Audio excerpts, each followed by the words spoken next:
سو ان اے وے میرے خیال میں جو اس جنگ کے اوپر جو جنگ ہے وہ یہ ہے کہ جو ایک سسٹم تھا، ہم اس کو گالیاں دیتے تھے، ہم اس کو برا بھلا کہتے تھے، لیکن ٹوٹا پھوٹا ایک سسٹم ایسا تھا کہ آپ لک اپ کرتے تھے کہ شاید سیکورٹی کاؤنسل کچھ کر لے، شاید کوئی بڑی طاقت کچھ کر لے.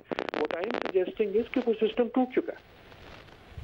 تو پروفیسر عادل، اب ایران کی طرف سے بتایا جا رہا ہے، ایران کے اس اقدام سے پہلے یہ پتہ لگ رہا ہے کہ اس نے کئی ممالک کو پیشگی اطلاع دی ہے اس حملے کی. تو کیا اس کا مطلب ہو سکتا ہے کہ وہ ایک یا فل فلیج وار نہیں چاہتے ہیں، وہ اپنے اس جو گرج ہے اس کا ایک رد عمل کا اظہار کرنا چاہتے تھے، یا جو کہا گیا ہے کہ اسماعیل ہنیہ، حسن نصر اللہ کو جس طرح شہید کیا گیا، یہ اس کا جواب ہے؟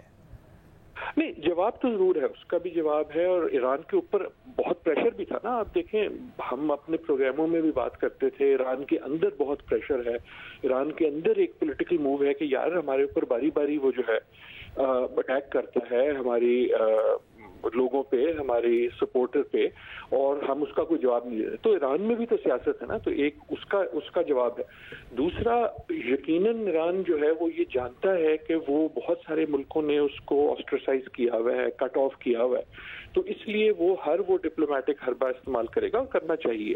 کہ ہم پہلے سے بتا رہے ہیں کہ ہم یہ لمیٹڈ ایک طرح سے ایک ریٹیلیشن کر رہے ہیں. لیکن میری نظر میں، اور شاید اسرائیل کی باتوں سے بھی لگتا ہے کہ اسرائیل کے لیے تو یہ بڑا اچھا ہوا ہے. اسرائیل تو چاہتا ہے کہ وہ جنگ کو ایسکلیٹ کرے، اور خصوصاً وہاں ایسکلیٹ کرے جہاں گلوبل سمپتھی نہیں ہے، مثلاً ایران. تو ایران کے اوپر جب اٹیک ہوتا ہے یا ایران جب اٹیک کرتا ہے تو آپ دیکھیں گے کہ ویسٹ میں وہ آپ کی جو انگلیاں ہیں وہ ایران کی طرف جائیں گی، اسرائیل کی طرف نہیں جائیں گی.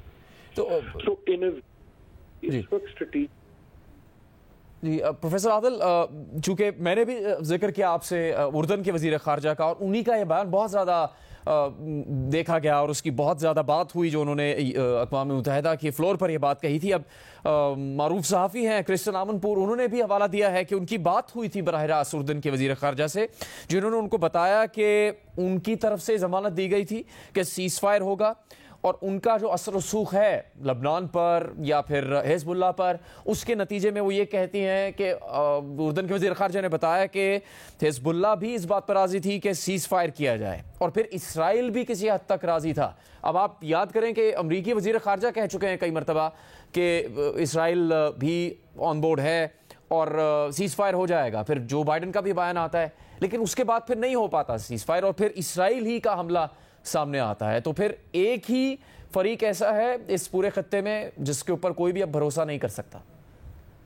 ایسا ہی ہے جی، میرے خیال میں تو میں نہیں مانتا یہ بات کرسٹن آمنپور کی، یا جو آپ نے کہا کہ جی اسرائیل بھی رضامند تھا. اسرائیل تو کبھی رضامند نہیں تھا. جب امریکہ کہتا تھا تو امریکہ کی آپ کیوں بات مان لیتے ہیں کہ اسرائیل رضامند ہے؟ امریکہ چاہتا ہے کہ اسرائیل رضامند ہو جائے، لیکن امریکہ کو تو اسرائیل اسی طرح انگوٹھا دکھا رہا ہے، ٹھنگا دکھا رہا ہے جیسے باقی دنیا کو دکھا رہا ہے.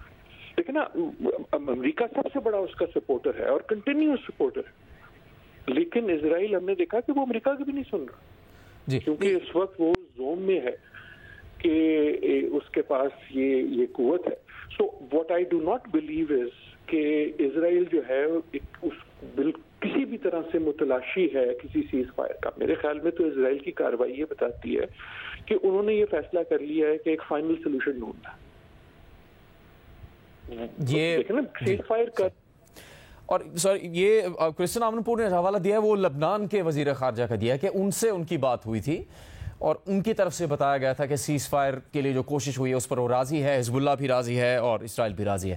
لیکن آپ نے کہا کہ اسرائیل کوشش کرتا رہا ہے کہ وہ ایران کو اس معاملے میں گھسیٹنا چاہتا تھا، اور پھر اس کی طرف اشارہ جو آپ کر رہے ہیں وہ پھر سے اردن کے وزیر خارجہ کا سوال یہ تھا کہ اسرائیل کی اینڈ گیم کیا ہے. تو ان کی اینڈ گیم یہ ہے کہ وہ ایک فائنل سولوشن چاہتے ہیں. اس وقت تو یہی لگتا ہے یہ ایک تاریخی ٹریجڈی ہوگی، دنیا بھر کے لیے ہوگی.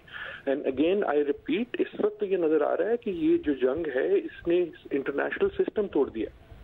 اور دیکھیں ہم سے مراد میں بھی ہوں، آپ بھی ہیں، ہمیں کئی بار غصہ آتا ہے یونائٹڈ نیشنز پہ یا انٹرنیشنل سسٹم انجسٹ ہے، لیکن جیسا ٹوٹا پھوٹا تھا ایک دنیا جس میں وہ ٹوٹا پھوٹا سسٹم بھی نہیں رہا از مچ ورس دین واٹ واز.